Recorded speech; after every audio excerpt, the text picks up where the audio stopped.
আজকে আমরা এসেছি নারায়ণগঞ্জের জল্লারপাড় ঈদ মেলায়। আসসালামু আলাইকুম everyone, this is me Sohana. Welcome to my another new blog. আপনারা যারা নারায়ণগঞ্জের আশেপাশে আছেন অবশ্যই মেলাতে একবার হলেও ঘুরে যাবেন। মেলাটি ঈদ উপলক্ষে 1 মাস থাকবে, তাই আপনার বাচ্চাদের নিয়ে পরিবার নিয়ে অবশ্যই এখানে ঘুরতে আসবেন। এই মেলাতে বাচ্চাদের এবং বড়দের অনেক অনেক রাইডস আছে। আমার বাচ্চার জন্য আমার এই মেলায় 2বার যেতে হয়েছে, কারণ গতবার আমার বাচ্চা অনেক এনজয় করছে।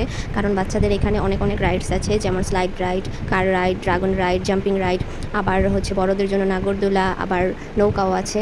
অ্যান্ড ছেলেদের জন্য পাঞ্চ মেশিন আছে, যে পয়েন্ট ওঠে। অনেকেই আছে দূরে কোথাও যেতে চায় না, তাই বাচ্চাদের নিয়ে আশেপাশে কোথাও যেতে চাইলে অবশ্যই এখানে আসবেন। আর মাত্র 15 দিন থাকবে এই মেলাটা। আমি অবশ্যই সাজেস্ট করব, কারণ এটা একটু বড় প্লেস হওয়াতে ঘুরে ফিরে বাচ্চাদের সাথে পরিবার নিয়ে এনজয় করার মতো একটা জায়গা। এবং কালকে একটা ঘটনা ঘটছে, যেটা গতকালকে আমরা গিয়েছিলাম এই মেলাতে। হঠাৎ করেই নৌকা রাইডটার মধ্যে চোখে পড়ে যে একটা ছেলে ডান্স করতেছে। ওই ডান্স দেখে সবাই বিনোদন। আমার মেয়ে তো লিটারেলি ডান্স করতেছিল, সবাই তো ওর দিকেও তাকাইছিল। গতকালও এনজয় করছি।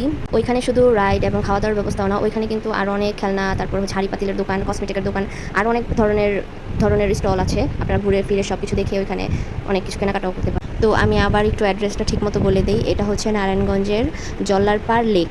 জল্লারপাড় লেক বললেই সবাই চিনবে। জল্লারপাড় লেকের মেলাটাই এইটা। আর যেটা ইম্পর্টেন্ট, সেটা সবগুলো রাইডের টিকিট প্রাইস 50 টাকা। 50 টাকায় অনেকক্ষণ চলতে পারবে বাচ্চারা, যেগুলো আছে সব রাইডগুলো।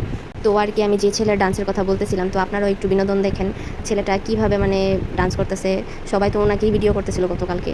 তো আজকের জন্য এ পর্যন্তই। সবাই জানাবেন ব্লগটা কেমন হয়েছে, আর এই মেলাতে কে কে গিয়েছেন এবং কে কে যান নাই অবশ্যই আমাকে কমেন্টস করে জানিয়ে দেবেন। যারা গেছেন তারা তো জানেনই কীরকম, আর যারা যাননি তারা অবশ্যই যাবেন।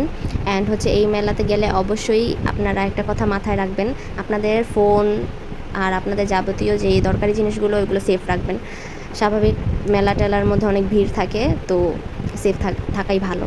তো আজকের জন্য এ পর্যন্তই। সবাই ভালো থাকবেন, সুস্থ থাকবেন। আল্লাহ হাফেজ।